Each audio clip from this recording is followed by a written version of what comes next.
Gereja sebagai persekutuan yang terbuka. Adapun KD pada pelajaran ini memahami gereja sebagai umat Allah dan persekutuan yang terbuka. Menghayati gereja sebagai umat Allah dan persekutuan yang terbuka. Adapun indikator yang ingin kita capai yaitu menemukan perbedaan paham dan ciri khas dari gambaran model gereja institusional, hierarkis, piramidal, dengan gambaran model gereja sebagai persekutuan umat Allah. Merumuskan paham gereja sebagai persekutuan terbuka dari kitab suci. Kisah Para Rasul bab 4 ayat 32 sampai dengan 37, yaitu tentang cara hidup jemaat perdana. Menjelaskan konsekuensi arti gereja sebagai persekutuan yang terbuka dengan bersikap inklusif atau terbuka. Nah, sekarang coba perhatikan gambar ini.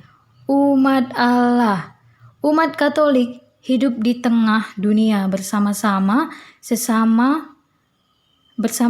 dengan sesama manusia lainnya yang bermacam ragam latar belakang, yaitu terdiri dari suku, ras, golongan, bangsa, dan juga pekerjaan. Nah, di mana semua ini adalah keanekaragaman yang berguna untuk saling melengkapi antara satu dengan yang lain. Nah, sebelum Konsili Vatikan kedua, gereja menutup diri dengan ajaran bahwa di luar gereja Katolik tidak ada keselamatan atau sering disebut dengan extra evangelium nulla salus.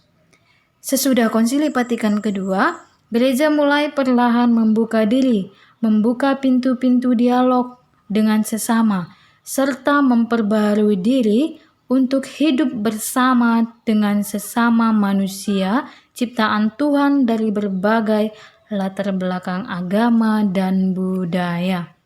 Nah, sekarang coba perhatikan dua gambar ini. Perubahan cara pandang gereja. Gambar yang pertama itu adalah gereja umat Allah model piramidal. Nah, ini dia. Sebelum Konsili Vatikan kedua, gereja memiliki atau bentuk gereja model piramidal. Para hierarki, yaitu terdiri dari paus, uskup, imam, biarawan, biarawati. Nah, di sini para hierarki menguasai umat Allah. Organisasi secara lahiriah yang berstruktur piramidal tertata rapi mulai dari atas sampai bawah. Mereka memiliki kuasa untuk menentukan segala sesuatu bagi seluruh gereja. Sedangkan umat Allah hanya mengikuti keputusan dari hierarki. Lalu, model ini cenderung biasa dikatakan imam sentris atau hierarki sentris yang artinya hierarkilah sebagai pusat gereja.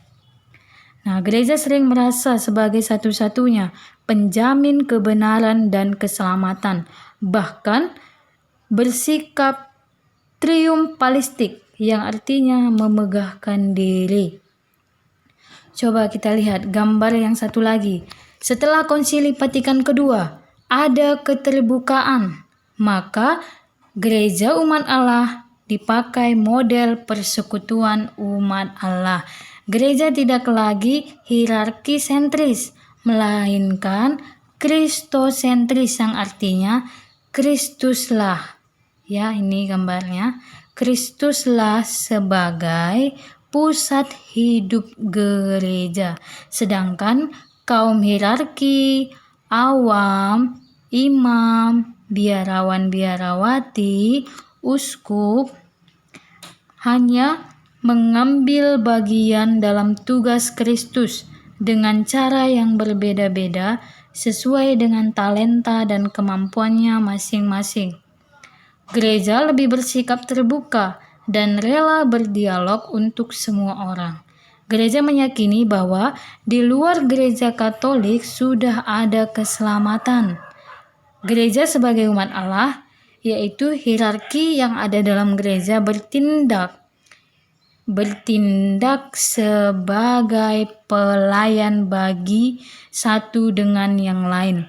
Selain itu, keterlibatan umat untuk mau aktif bertanggung jawab atas perkembangan gereja menjadi hal yang sangat penting.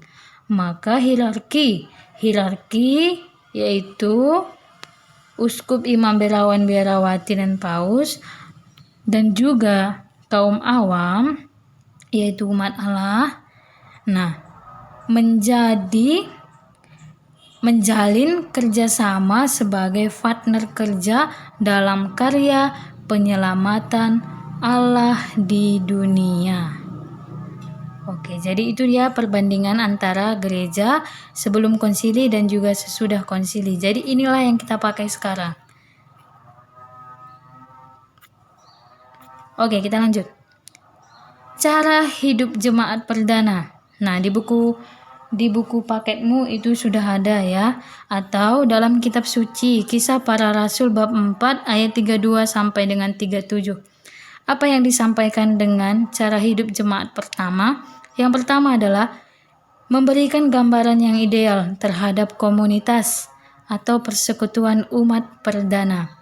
Cara hidup umat perdana tetap relevan bagi kita hingga sekarang. Kebersamaan dan menganggap semua adalah milik bersama mengungkapkan persahabatan yang ideal dan sejati. Kita tidak dapat menirunya secara harfiah, sebab situasi sosial ekonomi kita sudah sangat berbeda. Namun, semangat dasarnya lah yang dapat kita tiru, yaitu kepekaan terhadap situasi sosial ekonomis sesama saudara dalam persekutuan umat. Kebersamaan kita dalam hidup menggereja tidak boleh terbatas pada hal-hal rohani, seperti doa, perayaan sabda, atau ibadah, kegiatan-kegiatan pembinaan iman, tetapi harus juga menyentuh kepada kehidupan sosial, ekonomi, politik, budaya, seperti yang sekarang digalakkan dalam komunitas basis gereja, yaitu adanya rasa peduli, membantu terhadap sesama. Oke, dalam buku paketmu silahkan dibuka halaman 14. Nah, di sana ada cerita tentang pergilah keluar, pergilah, yang disampaikan oleh Paus Fransiskus. Nanti bisa kamu baca. Tapi apa yang mau disampaikan di situ? Yang pertama adalah Yesus adalah pusat gereja. Tanpa Yesus, kita atau gereja tidak bisa berjalan sebagaimana mestinya. Gereja harus keluar dari diri sendiri menuju keberadaannya. Memang jika keluar ada berbagai masalah, namun lebih baik daripada gereja harus menutup diri seperti gereja yang sakit. Maka Paus Fransiskus menegakkan kepada kita keluar dari diri sendiri, berani membuka diri, berani membuka dialog antara semua orang walaupun itu berbeda agama. Jadi semua itu ada rasa solidaritas antara umat agama satu dengan yang lain. Itulah yang disampaikan oleh Paus Fransiskus. Oke lah, materi kita pada hari ini cukup sekian.